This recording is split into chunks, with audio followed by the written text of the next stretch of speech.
Hello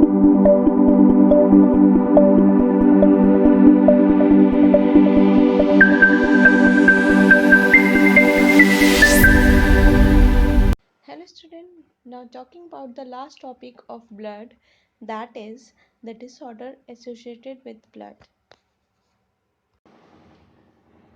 Disorder associated with blood की बात किया जाए तो पहला जो होता है that is the anemia. Anaemia में बेसिकली क्या होता है, जो ऑक्सीजन कैरिंग कैपेसिटी होती है ब्लड में वो डिक्रीज हो जाती है. वो इसमें क्या क्या कॉज हो सकते हैं, ठीक है.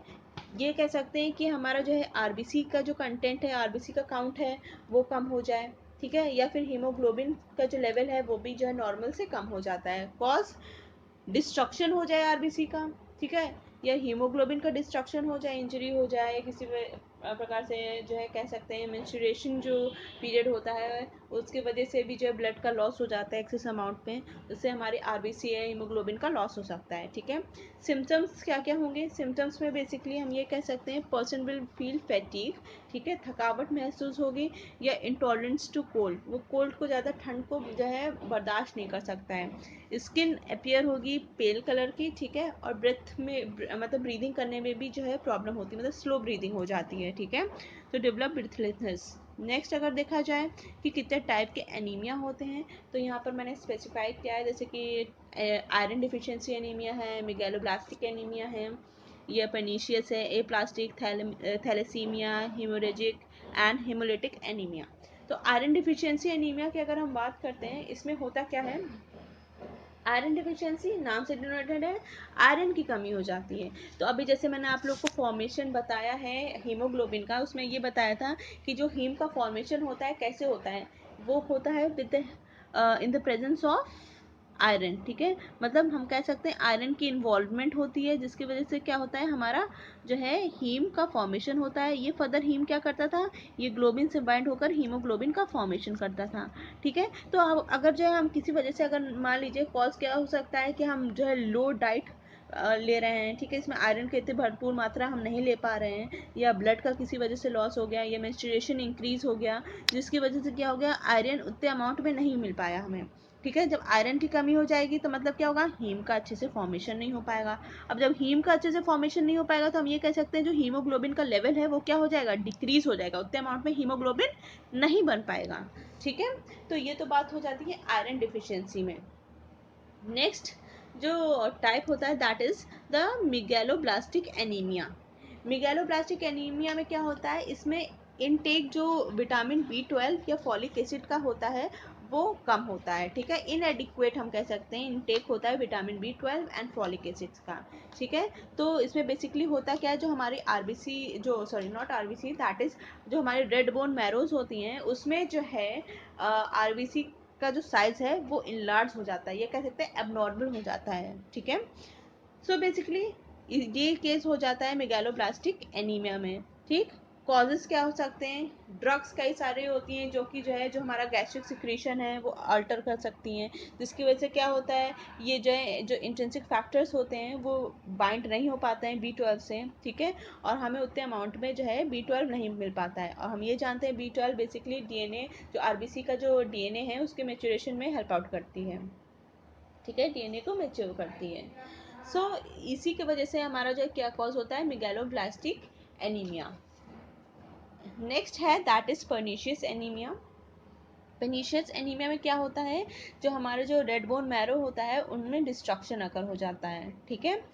बेसिकली सॉरी नॉट इसमें डिस्ट्रक्शन अकर होता है, इसमें बेसिकली क्या होता है, इसमें भी सेम चीज़ होती है, जो B12 होता है as well as folic acid होता है, उसकी कमी से जो है पर्नीशियस एनीमिया हो जाता है. जैसे कि आप लोग जैसे कि मैं बताऊँ, ये स्टमक का पार्ट है, ठीक है. स्टमक में हम जानते हैं हमारी जो सेल्स होती हैं, ठीक है, वो क्या करती हैं, ये एक प्रकार का सिक्रीशन कराती हैं, एक तरीके का ग्लाइकोप्रोटीन का, जिसको हम लोग बोलते हैं इंट्रिंसिक फैक्टर, ठीक है. तो जैसे भी हम लोग इनटेक करते हैं नॉर्मली B12 को, तो ये B12 किससे बाइंड हो जाती हैं, B12 इंट्रिंसिक फैक्टर से बाइंड हो जाती हैं, और फर्दर ये जो है इसका मूवमेंट कहाँ पर होता है, हमारे ब्लड स्ट्रीम में हो जाता है B12 का. और ये B12 जो है ये आरबीसी के जो डीएनए है उसको मेच्योर करने में हेल्प आउट करती हैं, ठीक है. लेकिन किसी वजह से क्या होता है कि जो इंट्रिंसिक फैक्टर का लैक हो जाए, ठीक है, या हमें उतने अमाउंट में इंट्रिंसिक फैक्टर ना मिल पाए, या फिर उसकी जो बाइंडिंग प्रॉपर्टी है वो किसी तरह इनहिबिट हो जाए, मतलब वहाँ पर कोई और जो है आकर यहाँ पर बाइंड हो जाए, ठीक है, जिसकी वजह से हमारा जो B12 है वो वहाँ पर बाइंड नहीं कर पाएगा उतने अमाउंट में। जब वो बाइंड नहीं कर पाएगा मतलब उतने अमाउंट में वहाँ पर ब्लड में B12 नहीं पहुँच पाएगा, और हमारा जो RBC का DNA है वो मैच्योर नहीं हो पाएगा, ठीक है। तो ये जो कंडीशन हो जाती है because of the lack of intrinsic factor, ठीक है। सो ये बात होगी रिगार्डिंग द पर्नीशियस एनीमिया। अब हम बात कर लेते हैं एप्लास्टिक एनीमिया। जो एप्लास्टिक एनीमिया में क्या होता है, यहाँ पर जो डिस्ट्रक्शन जो है हमारे रेड बोन मैरो का आकर हो जाता है। कॉजेज क्या हो सकते हैं, कॉज ये हो सकता है कि किसी प्रकार की टॉक्सिन है, या फिर रेडिएशंस हैं, गामा रेडिएशंस, या किसी प्रकार के जो हम मेडिकेशंस लेते हैं, तो ये क्या करते हैं, ये जो प्रोसेस होती है हेमोपोएसिस की, उसमें अल्टरेशन ला देते हैं। कैसे अल्टरेशन लाएंगे कि जो एंजाइम जो कि रिस्पॉन्सिबल होते हैं हेमोपोएसिस मतलब फॉर्मेशन ऑफ ब्लड सेल के लिए रिस्पॉन्सिबल होते हैं, वो उनको इनहिबिट कर देती हैं ये मेडिकेशंस। तो जिसकी वजह से क्या होता है कि जो है हमारा उतने अमाउंट में जो हमारी जो RBC हैं, या फिर कह लीजिए WBCs हैं, प्लेटलेट्स हैं, उनका फॉर्मेशन नहीं हो पाता है, ठीक है। तो इसलिए हम ये कहते हैं कि जो डिस्ट्रक्शन अकर होता है हमारे रेड बोन मैरो में एप्लास्टिक एनीमिया में। तो जैसे कि मैंने आप लोगों ने जो है कंडीशन पढ़ा होगा फॉर्मेशन ऑफ ब्लड सेल में, कि जब प्लूरिपोटेंट स्टेम सेल है वो जो है मिलॉइड स्टेम सेल बनाता है एंड लिम्फॉइड स्टेम सेल बनाता है, ठीक है। तो जो है मिलॉइड स्टेम सेल का अगर जो देखेंगे हमारा जब रेड बोन मैरो में डिस्ट्रक्शन अकर हो जाएगा, तो मिलॉइड स्टेम सेल उस तरीके से जो है एक्ट नहीं कर पाएगा, मीन्स यहाँ पर जो है हमारे ना RBC का ज़्यादा फॉर्मेशन हो पाएगा, ना ही हमारा जो है WBCs का फॉर्मेशन हो पाएगा, और ना ही यहाँ पर प्लेटलेट्स का फॉर्मेशन हो पाएगा, ठीक है। तो इसीलिए हम ये बोलते हैं अगर ये तीनों का जो अच्छे अमाउंट से ये कह लीजिए कि जो है फॉर्मेशन नहीं हो पाता है, इसको हम लोग बोलते हैं पैनसाइटोपिनिया, ठीक है। तो WBC की अगर कमी हो जाएगी, RBC में तो हम जानते हैं अगर RBC की कमी हो गई जिसकी वजह से क्या होगा कि ऑक्सीजन की यहाँ पर जो है कमी हो जाएगी, उतने अमाउंट में ऑक्सीजन इसमें बाइंड नहीं कर पाएगा।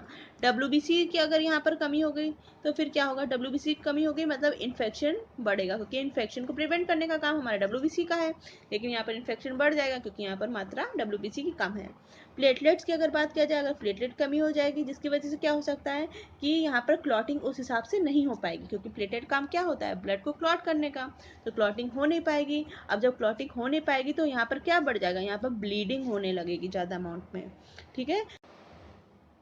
थैलेसीमिया की हम बात करते हैं, थैलेसीमिया एक तरीके की कह सकते हैं कंडीशन होती है जिसमें जो हमारा हीमोग्लोबिन है वो उसका प्रोडक्शन उस अमाउंट में नहीं हो पाता है, ठीक है।